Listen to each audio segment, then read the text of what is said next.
Bienvenue à tous dans le Deep Dive. On se plonge aujourd'hui dans un événement qui continue de fasciner et d'intriguer le monde entier. Ah oui, l'assassinat de John F. Kennedy. Exactement. On va se pencher sur les témoignages et les preuves matérielles qui alimentent encore aujourd'hui les débats et les théories du complot.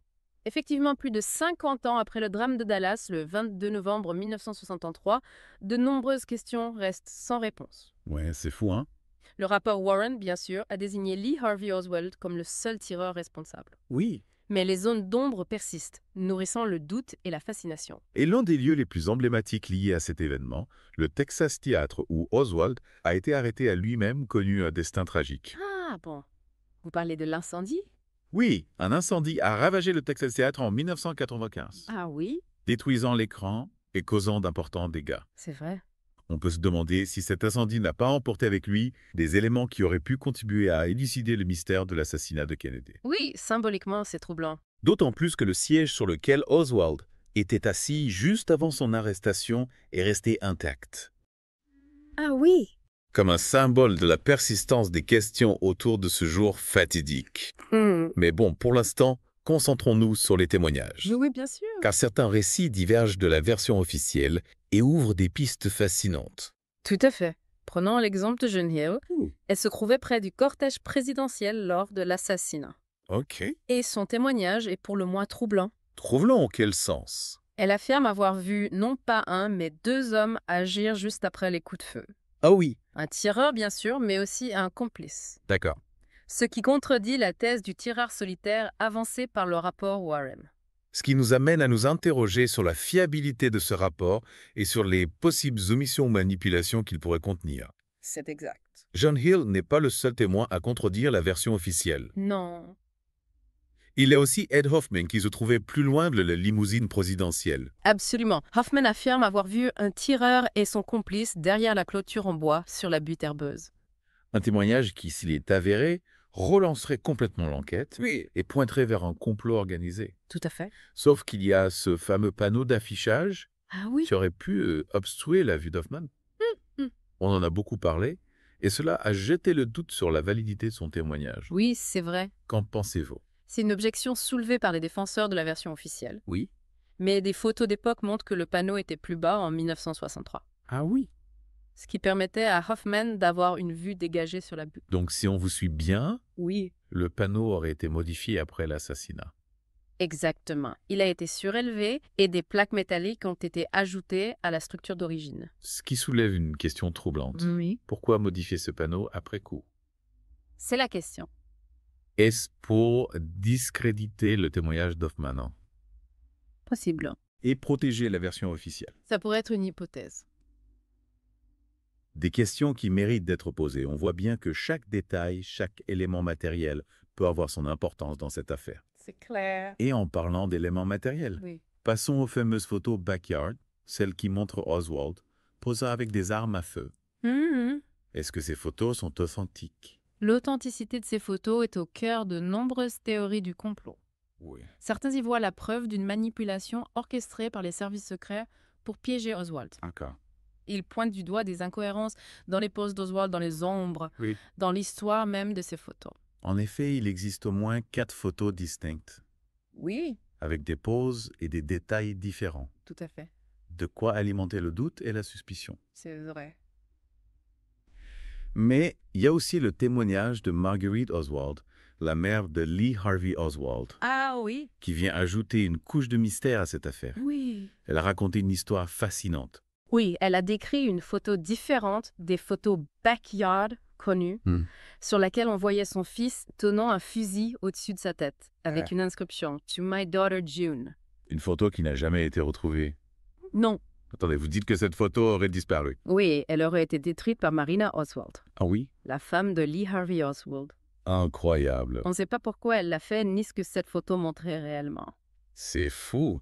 Une photo potentiellement cruciale qui disparaît, ça renforce encore l'idée d'une possible manipulation de preuves. Oui, tout à fait. Oui, c'est un élément vraiment troublant. Et si on ajoute à cela les zones d'ombre autour du fusil Mamichek Arcano, Ah oui, le fusil. retrouvé au 6e étage du Texas School Book Depository, L'arme du crime selon le rapport Warren. on peut comprendre pourquoi les théories du complot persistent. Oui, Mais là encore, des doutes subsistent. Exactement. On parle notamment de la capacité de ce fusil à tirer 3 coups en 5,6 secondes, comme l'affirme la version officielle. Oui, c'est un point crucial. Des experts en balistique ont exprimé des doutes sur la possibilité de réaliser une telle performance. Hmm? Avec ce type de fusil, le fonctionnement du Mannlicher Carcano, Oui. notamment son système de clip, Oui. rend la chose très difficile, Ah oui. voire impossible dans un laps de temps aussi court. Et il me semble qu'il y a aussi un problème avec le clip lui-même. Absolument aucun clip n'a été retrouvé sur les lieux du crime, Ah bon? ce qui est étrange si l'on en croit la version officielle. C'est bizarre. Et pour ajouter au mystère, on a évoqué la possibilité qu'un autre type de Carcano, Oui. un modèle japonais à 6 rayures, ait pu être utilisé, Ah oui, c'est vrai. ce qui remettrait en cause toute l'identification de l'arme. Complètement. Si un Carcano japonais était impliqué, ça voudrait dire que le fusil retrouvé au Texas School Book Depository n'était qu'un leurre, Alors, destiné à accuser Oswald. d'accord. Mais ce n'est pas tout. Le rapport Warren repose en grande partie sur la fameuse balle magique. Ah oui, la balle magique. Vous savez, cette théorie selon laquelle une seule balle aurait traversé le cou de Kennedy, Oui. puis le corps du gouverneur Connolly, avant de finir sa course dans le poignet de ce dernier. Une théorie qui a toujours eu du mal à convaincre. Difficile d'y croire une seule balle qui effectue un tel trajet. Oui. Avec des changements de direction probables, Oui. les experts en balistique sont sceptiques. Oui. Et beaucoup y voient la preuve d'une manipulation des conclusions du rapport Warren. Tout cela nous ramène à la question de la manipulation de preuves. Oh oui. On a parlé de la photo détruite par Marina Oswald. Mais y a-t-il d'autres exemples qui laissent penser que des éléments ont été cachés ou modifiés Oui. pour orienter l'enquête? Difficile de se prononcer avec certitude. Oui. Mais il est clair que l'accès à certains documents clés est toujours restreint. Des archives de la CIA et du FBI restent classifiées, Oui. empêchant les chercheurs d'accéder à des informations potentiellement cruciales. C'est frustrant. On a l'impression qu'on nous cache des choses, Oui. que la vérité est inaccessible. C'est un sentiment partagé par beaucoup de chercheurs et de citoyens. L'opacité qui entoure l'assassinat de JFK alimente la suspicion et les théories du complot. Oui. On peut se demander pourquoi ces documents restent secrets après tant d'années. Qu'est-ce qu'on cherche à nous cacher? C'est la question. Des questions légitimes, mais face à ce mur du silence, que peut-on faire à Route? Comment avancer dans la recherche de la vérité? La première chose à faire, c'est de continuer à enquêter, Oui. à analyser les éléments disponibles, à confronter les témoignages et les expertises. D'accord. Il faut aussi exiger la déclassification de tous les documents liés à l'affaire. Oui. La transparence est essentielle pour restaurer la confiance et permettre une véritable analyse des faits. En attendant, on peut se pencher sur le cas de Elsie Graves, Ah oui? le policier de Dallas, qui a désarmé Jack Ruby, après qu'il a abattu Lee Harvey Oswald. Un acte de bravoure qui a sans doute évité un bain de sang. Ah oui, Elsie Grave, un héros discret de cette histoire. Oui. Son intervention a été décisive. Il a empêché Ruby de tirer un second coup, sauvant ainsi la vie d'autres personnes présentes ce jour-là. Un acte de courage exceptionnel qui mérite d'être salué. Oui, Mais cela ne fait que rajouter une couche de complexité à cette affaire. c'est vrai. Oswald assassiné par Ruby avant d'avoir pu être jugé. Oui. Difficile de ne pas y voir l'amant d'un complot visant à faire taire à jamais le seul suspect.